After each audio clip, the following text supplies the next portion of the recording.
What if the person you trusted most was hiding a devastating secret? In this gripping love story, a billionaire's reckless bet leads him to marry a woman from a struggling. What begins as a cruel game quickly evolves into something neither of them expected. But when the truth about the bet is revealed, their fragile bond is shattered, leaving her questioning everything and him desperate to prove that his love is real. Can love overcome betrayal, or are some wounds too deep to heal? Dive into this emotional journey of heartbreak, redemption, and the fight to rebuild trust against all odds. The city skyline shimmered under the glow of 1,000 lights, a testament to the wealth and ambition that defined its towering structures. At the heart of it all was Corbin Drake, a 32-year-old tech entrepreneur whose name was synonymous with innovation and success.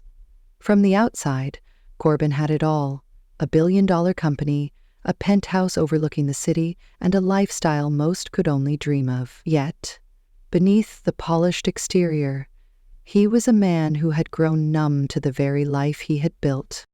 Corbin leaned back in his leather chair, swirling a glass of whiskey as the sound of laughter echoed around him. The rooftop party was in full swing, filled with the city's elite investors, influencers, and socialites who thrived on excess. But Corbin wasn't paying attention. His sharp blue eyes scanned the crowd with a detached boredom, his mind elsewhere. He had long since stopped finding joy in the parties, the accolades, or even the women who threw themselves at him. Life had become a series of predictable moves, a game he had already mastered. "Corbin, you're zoning out again," a voice interrupted, pulling him back to the present. It was Ethan, his oldest friend and business partner, grinning as he handed Corbin another drink. "You've got everything a man could want, and yet you look like you'd rather be anywhere else." Corbin smirked, raising his glass. "Maybe I've just outgrown the game." Ethan laughed, shaking his head. "Outgrown it? You're the one who invented it. But seriously, when are you going to settle down? Or are you too scared to tie yourself to one person?" The question hung in the air, drawing the attention of their small circle of friends. Corbin chuckled, leaning back with a confidence that bordered on arrogance. "Settle down? Marriage is just another transaction. With enough money, you can get anyone to say I do. Love is for people who can't afford better options." The group erupted in laughter, but one voice cut through the noise. Leo, the wildest of the bunch, leaned forward with a mischievous glint in his eye. "If you're so sure money can buy anything, how about this? You marry the next woman you meet who's down on her luck. No models, no socialites, just someone completely out of your world." The table fell silent, the absurdity of the challenge hanging in the air. Corbin raised an eyebrow, his smirk widening. "Marry a stranger? Sounds like a waste of time." "Or are you scared?" Leo taunted, his tone dripping with mockery. "Come on, Corbin, prove it. Show us that your money really can buy anything." Corbin's grin didn't falter. If anything, the challenge ignited a spark of arrogance in him. He thrived on proving people wrong, on winning games others thought impossible. "Fine," he said, his voice steady. "I'll do it. 1 year of marriage, no strings attached, and when I win, you'll all owe me." The group burst into laughter again, thinking it was all a joke. But as Corbin downed the last of his drink and stood, there was a seriousness in his gaze that silenced them. "Watch me," he said simply, tossing a few $100 bills on the table before striding out of the party. As he stepped into the cool night air, Corbin's mind was already racing. He didn't know who he would meet or how this ridiculous bet would play out, but one thing was certain: he never lost. What he didn't realize, however, was that this time the stakes were far higher than he could have imagined. The city streets were a stark contrast to the glittering rooftop Corbin had just left. The air was colder here, the lights dimmer, and the hum of life quieter. Corbin walked with his hands in his pockets, his tailored suit and polished shoes out of place among the cracked sidewalks and flickering streetlights. He wasn't entirely sure what he was looking for, but the thrill of the challenge kept him moving. The bet had been ridiculous, even by his standards. Marry a stranger? Someone completely outside his world? It sounded absurd, but Corbin wasn't one to back down. He thrived on proving people wrong, on taking risks that others wouldn't dare. And besides, it wasn't like he had anything to lose. A year of his life was nothing compared to the satisfaction of winning. As he turned a corner, his eyes landed on a small park tucked between two aging apartment buildings. The benches were mostly empty, save for a few figures huddled under blankets. Corbin's gaze swept over them, his mind calculating. He wasn't looking for pity or charity. This was a game, and he intended to play it well. That's when he saw her. She was sitting on the edge of a bench, her arms wrapped tightly around herself to ward off the chill. Her dark hair fell in loose waves around her face, and her clothes, though clean, were worn and faded. There was a quiet dignity about her, a kind of defiance in the way she held her head high despite her surroundings. Corbin paused, intrigued. He approached slowly, his footsteps crunching against the gravel. She didn't look up until he was only a few feet away, her sharp green eyes meeting his with a mixture of suspicion and annoyance. "Can I help you?" she asked, her voice steady despite the obvious wariness in her tone. Corrigan smirked, slipping his hands deeper into his pockets. "Maybe. What's your name?" She hesitated, her gaze narrowing. "Why do you care?" "Let's just say I'm looking for someone," he replied, his tone casual. "Someone who might be interested in a unique opportunity." She scoffed, shaking her head. "If you're here to offer me some kind of handout, save it. I don't need your charity." Corbin's smirk widened. Her defiance only made her more interesting. "It's not charity," he said. "It's a business proposition." That caught her attention. She tilted her head, studying him carefully. "What kind of proposition?" He took a step closer, lowering his voice as if sharing a secret. 1 year. You marry me for 1 year, and at the end of it, I'll give you $500,000. No strings attached." For a moment, she just stared at him, her expression unreadable.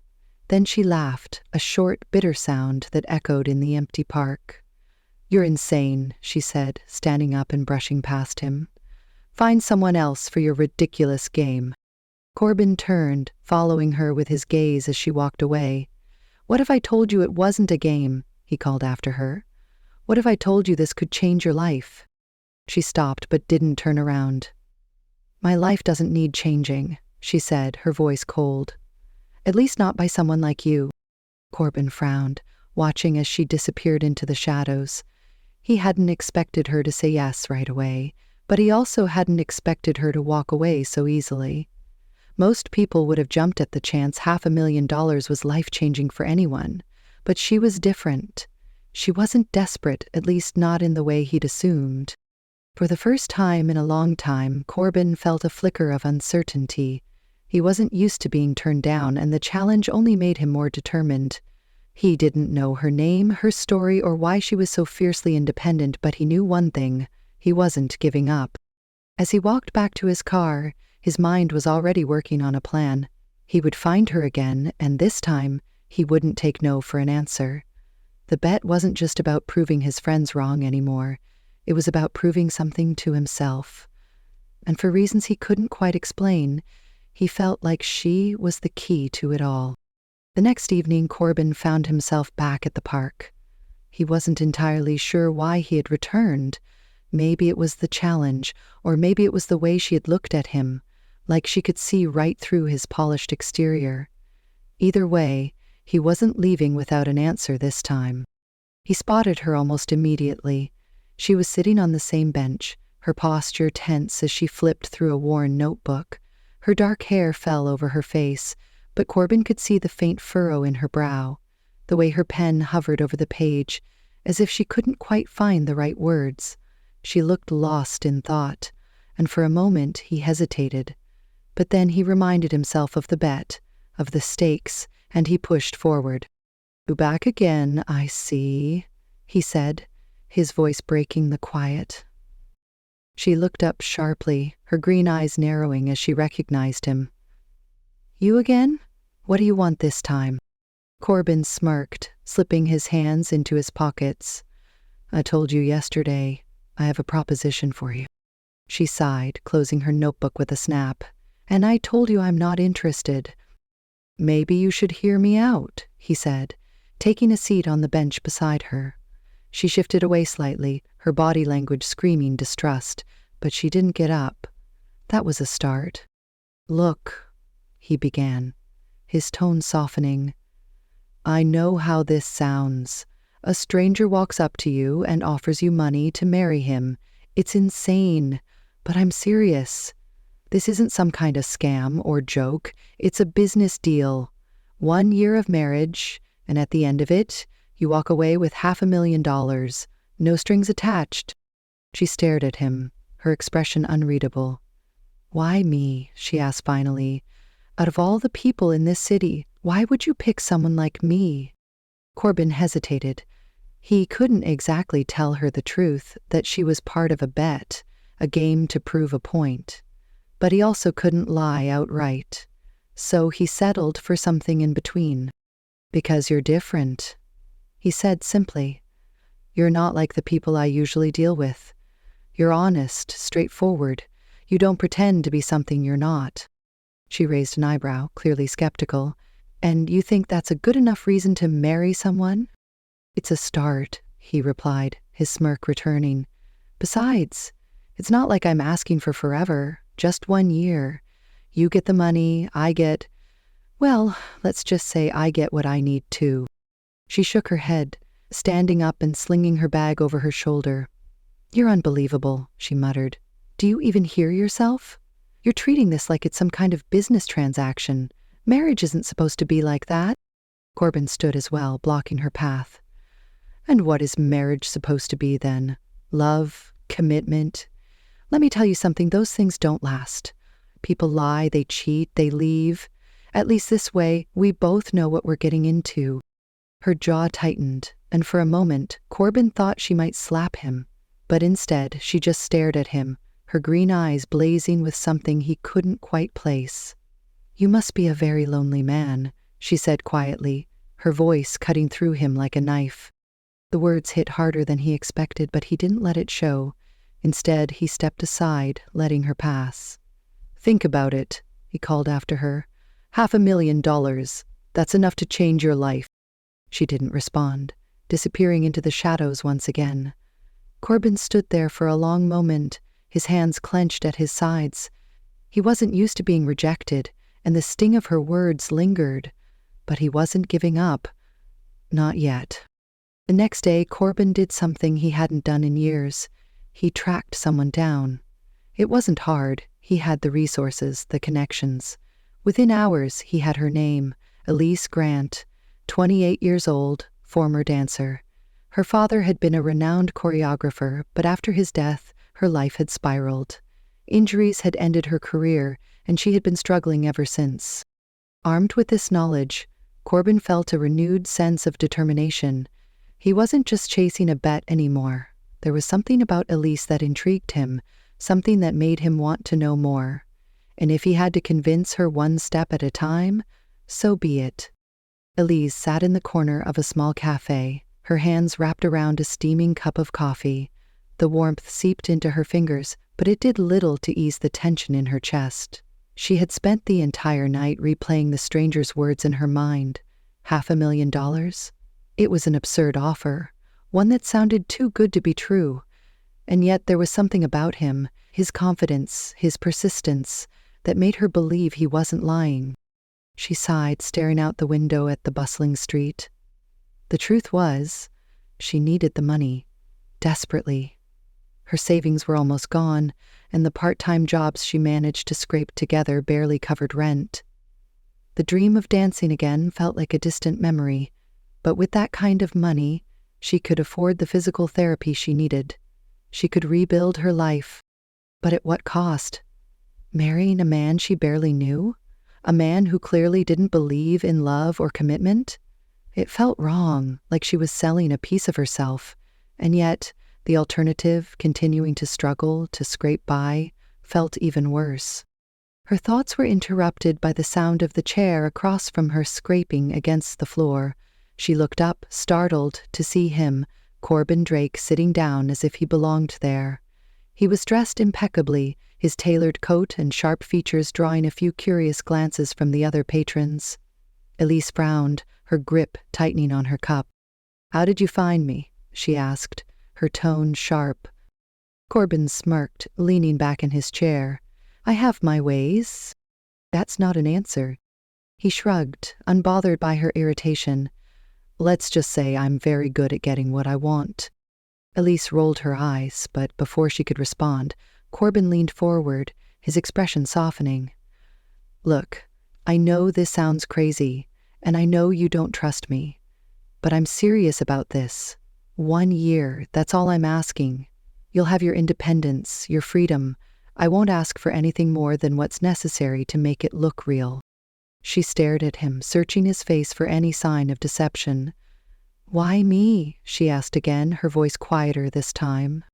Corbin hesitated, his smirk fading. "Because you're not like anyone I've ever met," he admitted.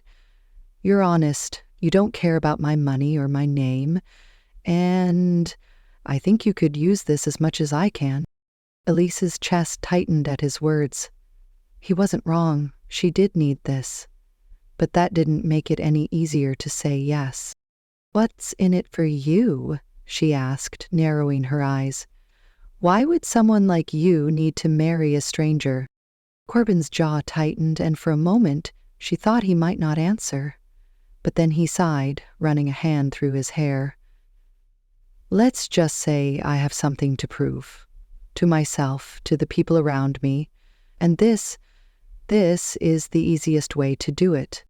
Elise frowned, but before she could press further, Corbin reached into his coat pocket and pulled out a small envelope. He slid it across the table toward her. "Here's a contract. It outlines everything, terms, conditions, the payment. Take it, read it, think about it. If you decide to say no, I'll leave you alone. But if you say yes, well, I think we could both get what we want." She stared at the envelope, her heart pounding. This was it, the moment where she had to make a choice. She could walk away, keep her pride intact and continue struggling, or she could take the risk, step into the unknown, and hope it didn't destroy her. After a long moment, she reached out and took the envelope. "I'll think about it," she said, her voice barely above a whisper. Corbin nodded, standing up and adjusting his coat. "That's all I'm asking."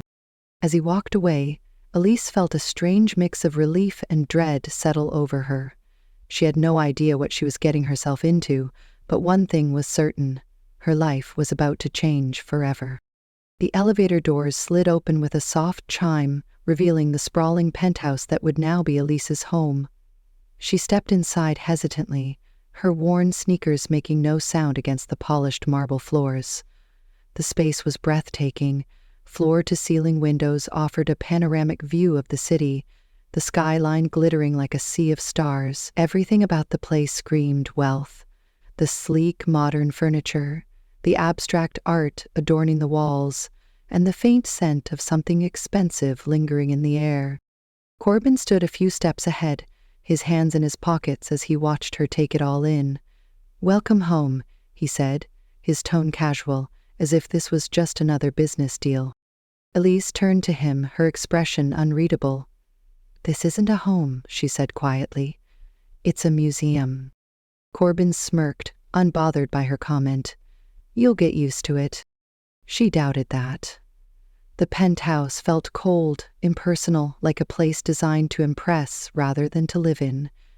But she didn't say that out loud. Instead, she followed him as he led her through the space, pointing out the essentials: the kitchen, the living room, the guest bedroom that had been converted into her personal space. "This is your room," he said, opening the door to reveal a smaller but equally luxurious space.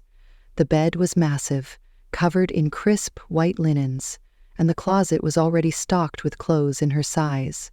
Elise frowned, running her fingers over the fabric of a dress that probably cost more than her monthly rent. "You didn't have to do this," she said, turning to him. Corbin shrugged. "It's part of the arrangement. If we're going to make this look real, you need to look the part." Elise bit back a retort, reminding herself why she was here. $500,000. That was the goal. She could endure this for a year. She had to. The first few days were awkward, to say the least. Corbin treated her like a guest rather than a wife, which was fine by Elise. She wasn't here for romance or companionship. But the distance between them only made the situation feel more surreal. They barely spoke unless necessary, and when they did, the conversations were short and transactional. The staff didn't help matters. Elise could feel their eyes on her whenever she walked into a room, their polite smiles masking their curiosity. She knew what they were thinking. What is she doing here? How did someone like her end up with someone like him? The worst part was the events. Corbin insisted on taking her to a high-profile charity gala just a week after she moved in. Elise had protested, but he had been firm.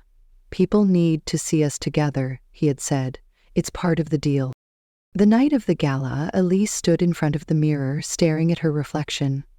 The dress Corbin had chosen for her was stunning, a deep emerald green that brought out the color of her eyes. Her hair had been styled by a professional, and her makeup was flawless. She looked like someone else entirely, someone who belonged in Corbin's world.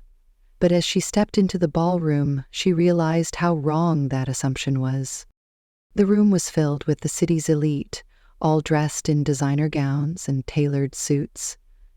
Elise felt their eyes on her as she walked in on Corbin's arm, their whispers barely concealed. She tried to ignore them, focusing instead on the man beside her. Corbin, as always, looked completely at ease, his charm on full display as he greeted guests and exchanged pleasantries. But Elise wasn't like him. She didn't know how to navigate this world, and it showed. She stumbled over her words when someone asked her about her background, and she could feel the judgment in their eyes when she admitted she wasn't working. By the end of the night, she was exhausted, her confidence shattered. Back at the penthouse, Elise kicked off her heels and sank onto the couch, her head in her hands. "I don't belong here," she muttered, more to herself than to Corbin. He stood across the room, loosening his tie as he watched her. For a moment he said nothing, and she thought he might agree with her. But then he surprised her. "You handled yourself fine," he said, his tone softer than usual. "Better than most people would in your position." Elise looked up, startled. "Is that supposed to be a compliment?" Corbin smirked, but there was no malice in it. "Take it however you want." She shook her head, a small smile tugging at her lips despite herself. "You're impossible. And you're stubborn," he shot back, his smirk widening. Maybe that's why this might actually work. For the first time since she had agreed to this arrangement, Elise felt a flicker of something she couldn't quite name. It wasn't trust, not yet, but it was a start. The days turned into weeks, and Elise began to settle into her new life at the penthouse. It wasn't easy. She still felt out of place in Corbin's world of luxury and excess, but she was learning to navigate it. The staff, though polite, kept their distance, and Corbin remained as enigmatic as ever. He was polite, even charming at times, but there was always a wall between them, an unspoken agreement to keep things strictly business. But that wall began to crack in the most unexpected ways. It started one evening when Elise came down with a fever. She had been pushing herself too hard, trying to keep up with the demands of her new life, and her body finally gave out. She tried to brush it off, insisting she just needed rest. But Corbin wasn't having it. "You look like you're about to collapse," he said, his brow furrowed as he stood in the doorway of her room. "You need to see a doctor." "I'm fine," Elise muttered, pulling the blanket tighter around herself. "It's just a cold." Corbin didn't argue. Instead, he disappeared for a few minutes and returned with a tray of soup, tea, and medicine. Elise blinked in surprise as he set it down on the nightstand. "You didn't have to do that," she said, her voice softer now. "I know," he replied, sitting on the edge of the bed. "But I did anyway." For the first time, Elise saw a different side of him. Gone was the confident, almost arrogant businessman she had come to know. In his place was someone human, someone who cared even if he didn't want to admit it. "Thank you," she said quietly, her eyes meeting his. Corbin shrugged, but there was a flicker of something in his expression, something vulnerable. "Don't mention it." That night marked a shift between them. Corbin began to open up little by little, and Elise found herself doing the same. They started having conversations that went beyond the surface, sharing pieces of their pasts that they had kept hidden from the world. One evening, as they sat on the balcony overlooking the city, Elise told him about her father. She spoke of how he had been her biggest supporter, how he had pushed her to pursue her dream of becoming a dancer. But when he passed away, everything fell apart. She had injured herself during a performance not long after, and without him, she didn't have the strength to keep going. "I lost everything," she said, her voice barely above a whisper. "My career, my confidence, my purpose.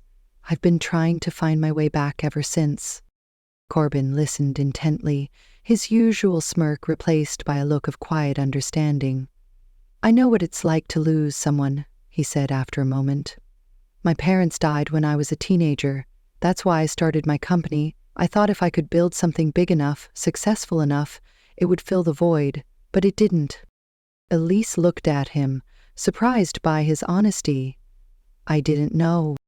"Most people don't," he said with a shrug. "It's easier to let them think I'm just some arrogant billionaire who only cares about himself." "Isn't that who you are?" she teased, a small smile tugging at her lips. Corbin chuckled, shaking his head. "Maybe, but not entirely." As the weeks went on, their connection deepened. They began spending more time together, not because they had to, but because they wanted to. Corbin started joining Elise for breakfast in the mornings, and she found herself looking forward to their late-night talks on the balcony. There was a warmth between them now, a sense of comfort that neither of them had expected. But with that warmth came something else, something neither of them was ready to admit. It was in the way Corbin's gaze lingered on Elise a little too long, in the way her heart raced whenever he smiled at her. It was in the small, unspoken moments that passed between them, moments that felt like they belonged to something more than just an arrangement.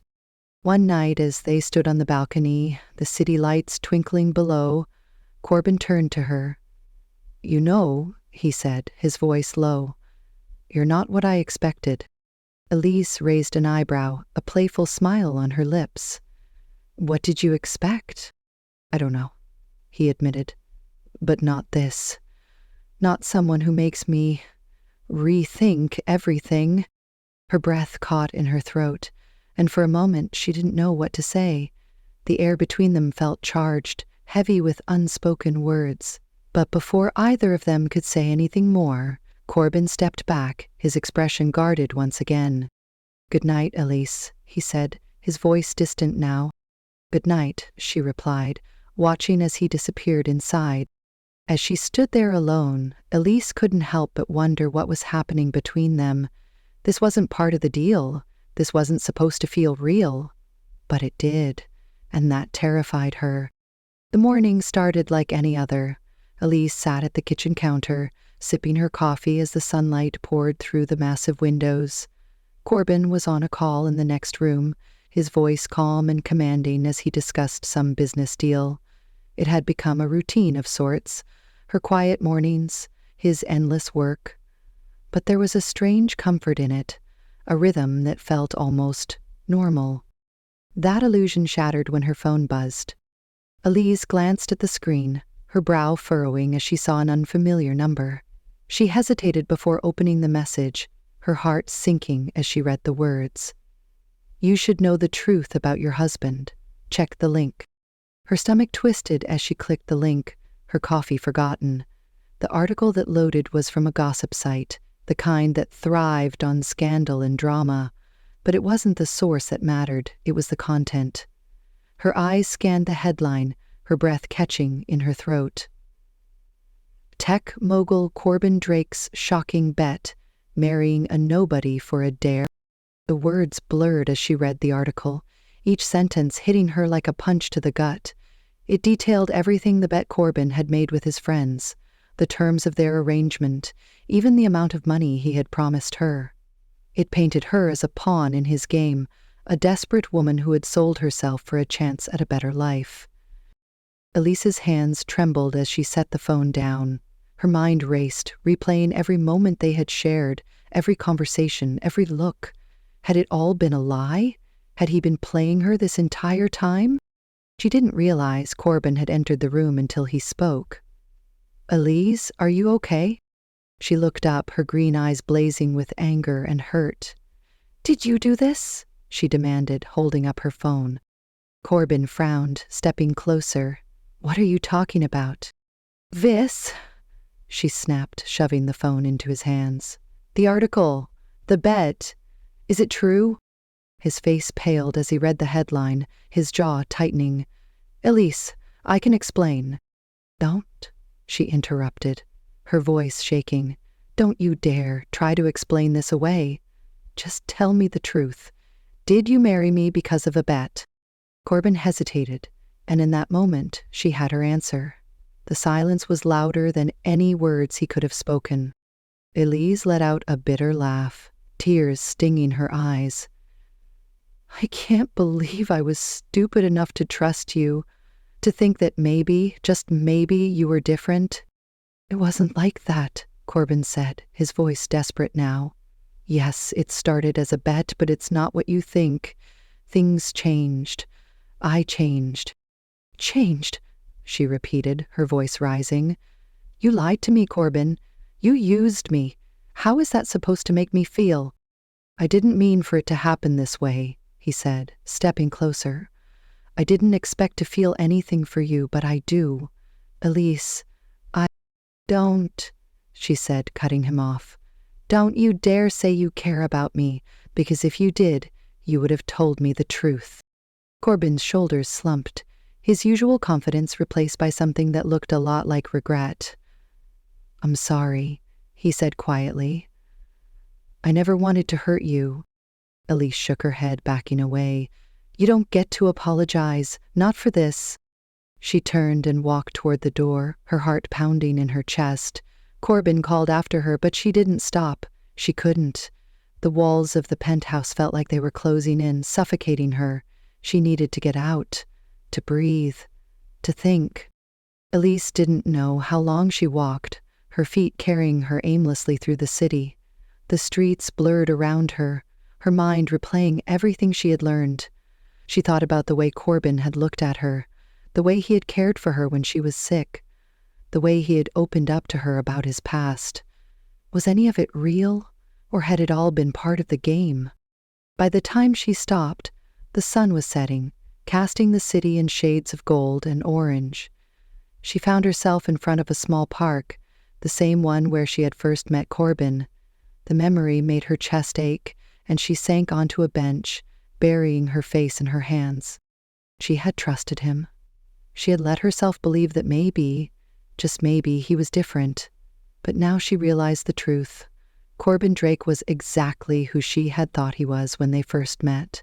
A man who thought money could buy anything, even her. Back at the penthouse, Corbin sat alone in the dark, the article still open on his phone. He had always prided himself on being in control, on never letting emotions get in the way of his decisions. But now, for the first time in years, he felt completely lost. He had made a mistake, a huge one, and now he didn't know if he could fix it. The days following the revelation were some of the longest of Elise's life. She had left the penthouse that night and checked into a small, nondescript motel on the outskirts of the city. It wasn't much, just a bed, a chair, and a flickering TV, but it was quiet, and more importantly, it was far away from Corbin. She needed space to think, to process everything that had happened. Her phone buzzed constantly with calls and messages from Corbin. At first, she ignored them, unable to face him or his excuses. But as the days passed, her anger began to give way to something else. Confusion, sadness, and a nagging question she couldn't shake. Had any of it been real? She thought about the moments they had shared, The way he had cared for her when she was sick, the late-night conversations on the balcony, the way his eyes softened when he looked at her. Those moments had felt real. But how could they be, when the foundation of their relationship was built on a lie? Elise sighed, staring out the window at the gray sky. She had spent so long trying to rebuild her life, to find her footing again after losing everything. And just when she thought she had found someone worth holding on to, it had all come crashing down. Meanwhile, Corbin was unraveling in his own way. The penthouse felt empty without Elise, the silence a constant reminder of her absence. He had always thought of himself as someone who didn't need anyone, someone who could handle anything on his own. But now he realized how wrong he had been. He missed her. Not just her presence, but her. The way she challenged him, the way she saw through his facade, the way she made him feel like he could be more than the man he had become. And for the first time in years, Corbin felt something he hadn't allowed himself to feel. Regret. He had made a mistake, a huge one, and he knew it. But the question was, could he fix it? Could he prove to Elise that what they had was real, that he wasn't the man she thought he was? Corbin spent hours pacing the penthouse, replaying their last conversation in his mind. He had been so focused on winning the bet, on proving a point to his friends, that he hadn't stopped to think about the consequences. And now he was paying the price. Finally, he made a decision. He couldn't let things end like this. He had to find a way to make things right, to show Elise that she meant more to him than any bet ever could. Elise was sitting on the edge of the motel bed, scrolling aimlessly through her phone, when a knock at the door startled her. She frowned, setting the phone down and crossing the room. She wasn't expecting anyone. When she opened the door, her breath caught in her throat. Corbin stood there, his usually polished appearance slightly disheveled. His tie was loose, his hair messy, and there was a look in his eyes she had never seen before. Something raw, almost desperate. "What are you doing here?" she asked, her voice cold. "I needed to see you," he said, his voice low. "Please, Elise, just hear me out." She hesitated, her hand tightening on the doorframe. Part of her wanted to slam the door in his face, to tell him to leave and never come back.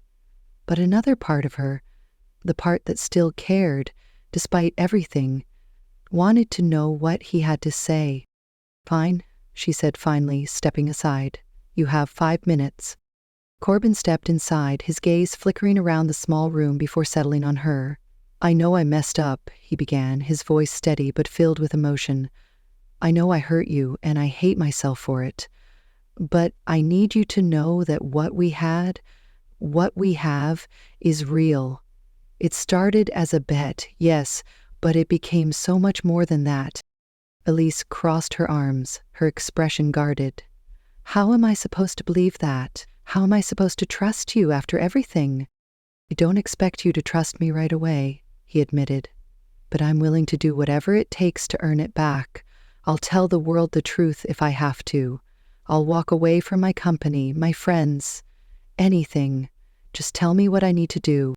She stared at him, her heart pounding. She wanted to believe him, to believe that he was being honest. But the pain of his betrayal was still fresh, and she wasn't sure if she could let it go. "I don't know if I can forgive you," Elise said, her voice barely above a whisper. "You didn't just lie to me. You made me feel like I was nothing, like I was just a game to you." Corbin's voice cracked as he replied. "You were never a game to me, Elise. Not after I got to know you. I know I can't undo the damage I've done, but I'll do whatever it takes to make it right. I'll fight for you, for us, if you'll let me." Elise hesitated, her heart warring with her head. "I don't know if I can trust you again," she admitted, "but I'm willing to try." Elise felt tears prick at her eyes, but she blinked them away. She wanted to believe him. She wanted to believe that he could change, that they could have something real. But could she take that risk? "I need time," she said finally, her voice barely above a whisper. I need to figure out what I want." Corbin nodded, his expression filled with both relief and sadness. "Take all the time you need. I'll wait, for as long as it takes." As he turned to leave, Elise felt a flicker of hope stir in her chest.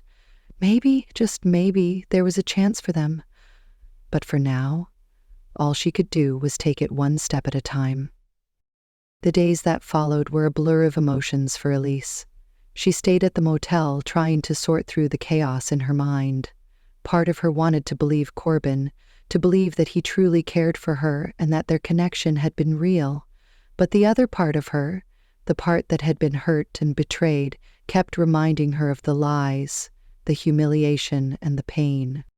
Corbin, true to his word, gave her space.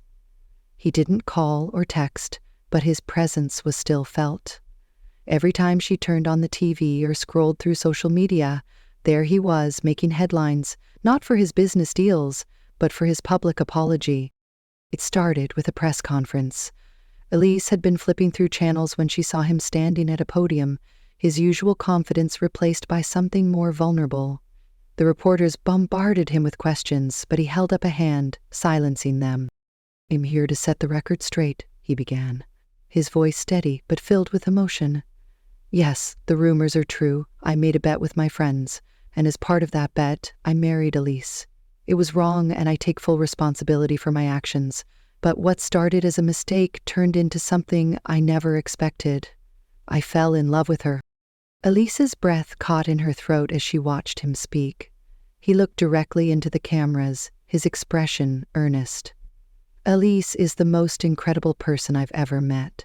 She's strong, kind, and resilient, and I don't deserve her. But I want the world to know that I'm going to spend the rest of my life trying to make things right." The reporters erupted into questions, but Corbin didn't answer. He simply walked away, leaving the room in stunned silence. Elise wasn't sure how to feel. Part of her was touched by his gesture, by the fact that he was willing to risk his reputation to make things right, but another part of her was skeptical. Words were easy, actions were harder. A few days later, she received a package at the motel. Inside was a handwritten letter from Corbin, along with a small, worn notebook. She hesitated before opening it, her fingers trembling as she unfolded the letter. "Elise, I know I've hurt you, and I don't expect you to forgive me, but I want you to know that I'm serious about making things right. This notebook belonged to my mother. She used to write down her thoughts, her dreams, and her regrets. After she passed, I started writing in it too. It's the only thing I've ever kept that truly matters to me, and I want you to have it. Maybe it will help you understand me better, or maybe it won't. Either way, it's yours. Corbin." Elise stared at the notebook, her heart heavy. She opened it slowly, flipping through the pages. The first entries were written in a delicate feminine script, his mother's words. They spoke of love, loss, and hope.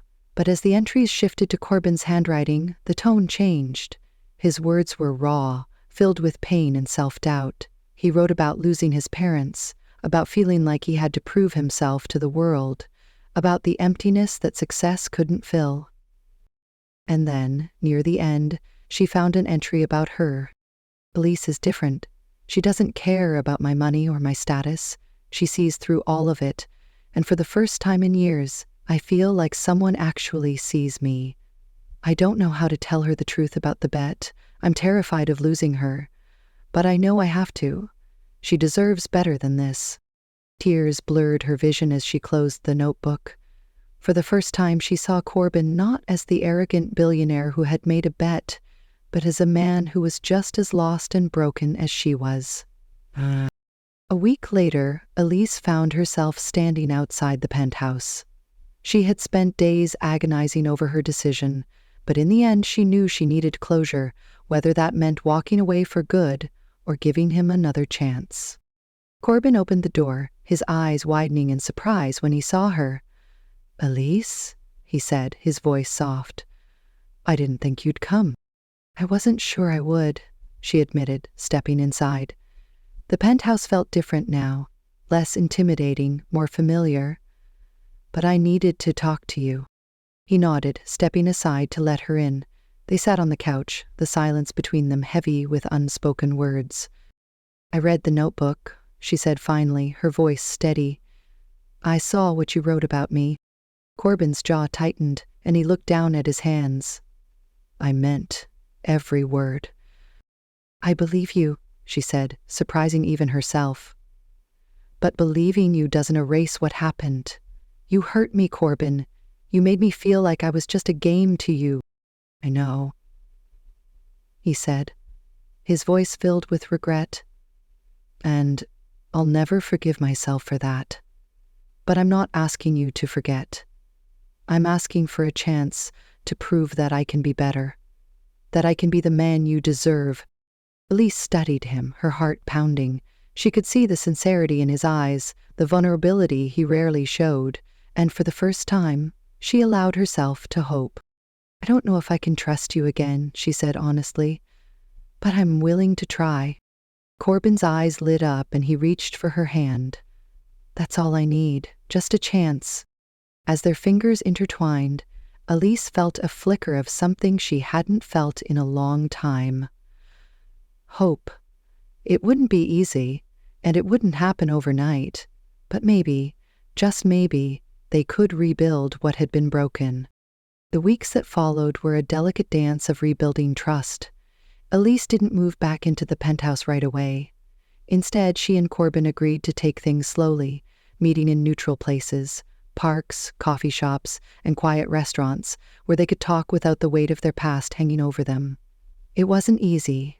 There were moments when the pain of his betrayal resurfaced, moments when she questioned whether she was making the right decision, but Corbin was patient, never pushing her, always letting her set the pace.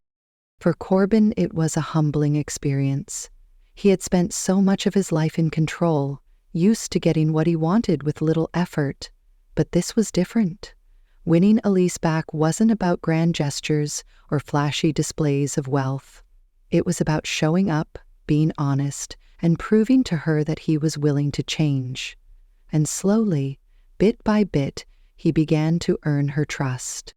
One evening, as they walked through the park where they had first met, Corbin turned to her. "I've been thinking," he said, his voice hesitant, "about the bet, about everything I did to hurt you." Elise glanced at him, her expression unreadable. "What about it?" "I want to make it right," he said. "Not just with you, but with everyone. I've already cut ties with the friends who started this whole thing, and I've decided to donate the money I would have spent on the bet to a charity for the homeless. It's not enough to undo what I did, but it's a start." Elise stopped walking, her heart softening as she looked at him. "You don't have to do that, Corbin." "Yes, I do," he said firmly, "because it's the right thing to do, and because I want to be the kind of man you can be proud of." She smiled, a small, genuine smile that made his chest ache. "You're getting there." As the months passed, their relationship began to heal. Elise moved back into the penthouse, but this time it felt different. It wasn't just Corbin's space anymore, it was theirs. They redecorated together, filling the once cold rooms with warmth and personality. Elise even started dancing again, taking small steps toward reclaiming the dream she had once thought was lost. Corbin, for his part, made good on his promise to change. He stepped back from his company, delegating more responsibilities to his team so he could focus on the things that truly mattered. He spent more time with Elise, supporting her as she rebuilt her life and rediscovered her passion for dance. And in doing so, he found a sense of purpose he had never known before. One evening, as they sat on the balcony watching the city lights, Corbin turned to Elise. "There's something I need to ask you," he said, his voice uncharacteristically nervous. She raised an eyebrow, a teasing smile on her lips. "What is it?" Corbin took a deep breath, his hands trembling slightly as he pulled a small velvet box from his pocket. "Elise," he began, his voice uncharacteristically nervous, "I know I've made mistakes more than I can count, but loving you wasn't one of them. You've changed me in ways I never thought possible, and I want to spend the rest of my life proving that I'm worthy of you." He opened the box, revealing a delicate diamond ring that sparkled in the soft light. Will you marry me? Not because of a bet or a deal or anything else, just because I love you." Tears filled Elise's eyes as she looked at him, her heart swelling with a mix of love and disbelief. "Yes," she whispered, her voice trembling. "Yes, I'll marry you." Corbin's face broke into a smile, and he slipped the ring onto her finger. They kissed, the city lights twinkling around them like stars, and for the first time in a long time, Elise felt at peace. Their wedding was nothing like the first one. It wasn't a lavish affair filled with strangers and spectacle. Instead, it was a small, intimate ceremony with only their closest friends and family. Elise wore a simple white dress, her hair adorned with flowers, and Corbin couldn't take his eyes off her as she walked down the aisle. As they exchanged vows, there were no lies, no hidden agendas, just two people who had fought through their pain and found their way back to each other. When Corbin promised to love and cherish her for the rest of his life, Elise knew he meant every word. In the years that followed, their lives changed in ways they never could have imagined. Elise opened a dance studio, using her experiences to inspire others who had faced setbacks in their lives. Corbin became an advocate for social causes, using his wealth and influence to make a difference in the world. Together, they built a life filled with love, laughter, and purpose. And though their story had started with a lie, it had grown into something real, something worth fighting for, because in the end, love wasn't about perfection. It was about forgiveness, growth, and the courage to take a chance on each other.